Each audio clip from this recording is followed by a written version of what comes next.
बिलोनिया नगर परिषद चुनाव के अंतिम दिन तृणमूल कांग्रेस के मनोनीत उम्मीदवारों ने अपना नामांकन पत्र रिटर्निंग ऑफिसर को सौंप दिया।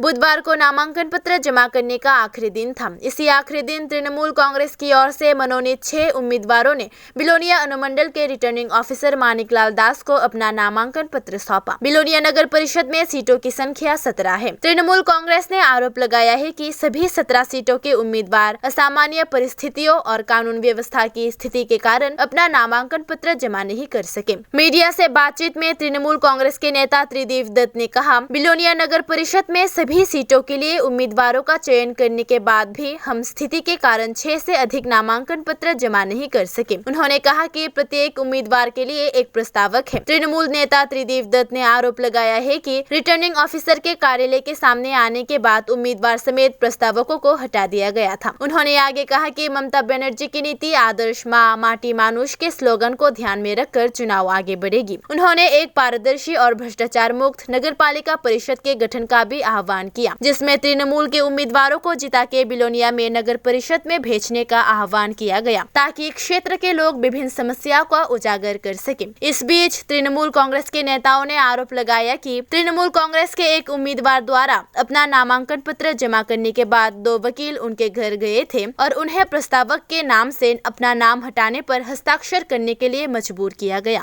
बीजेपी शासনের 3.5 বছরে এই পৌর পরিষদে কোনো উন্নয়ন হয়নি। এই পরিষদের পানীয় জলের সমস্যা, বিশুদ্ধ পানীয় জলের সমস্যা, নিকাশি ব্যবস্থার সমস্যা, এমনকি মানুষের চিরশান্তির জায়গা যে শ্মশান, সেই শ্মশান ঘাটটা পর্যন্ত আজকে পর্যন্ত সেই মধ্যযুগীয় পদ্ধতিতে এখানকার মৃতদেহ সৎকার করা হয়। তাই এখানকার মানুষ, আপনারা বলতে পারেন আপনারা এখানে মাত্র 6 জন ক্যান্ডিডেট দিয়েছেন, কি করে আপনারা এখানে পৌর পরিষদ করবেন? আমাদের সঙ্গে অন্যান্য বিরোধী দল আছে, সিপিএম ছাড়া অন্যান্য বিরোধী দল যারা আছে তারাও বলেছে আমরা যদি আমাদের 6 জনকে জিতাতে পারি, আমরা একসঙ্গে মার্ক্সবাদী কমিউনিস্ট পার্টিকে বাদ দিয়ে আমরা আগামী দিনে এই পৌর পরিষদ গঠন করার মতো আমরা সে চেষ্টা করব। যত প্রতিবন্ধকতায় আসুক, এবং আমরা মমতা বন্দ্যোপাধ্যায়ের নীতি আদর্শ, মমতা বন্দ্যোপাধ্যায়ের মা মাটি মানুষের স্লোগান, এই নির্বাচনকে সামনে রেখে পাথেয় রেখে আমরা সামনের দিনে অগ্রসর হব।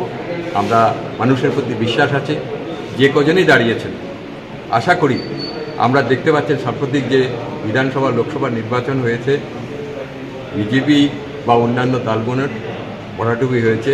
আমরাও বিশ্বাস রাখি কী কারণে পেট্রোলের দাম 100 টাকার উপর, কী কারণে ডিজেলের দাম 100 টাকার উপর, কী কারণে 220 টাকার উপর সরষের তেল, কী কারণে সবজির দাম আকাশ ছোঁয়া, কী কারণে গরিব মানুষের আজকে দরিদ্র থেকে দরিদ্র হয়ে গেল, সেটা মানুষের কাছে মমতার বার্তা নিয়ে যাব। এটা পৌরসভার নির্বাচন, এটা বিধানসভার নির্বাচন না।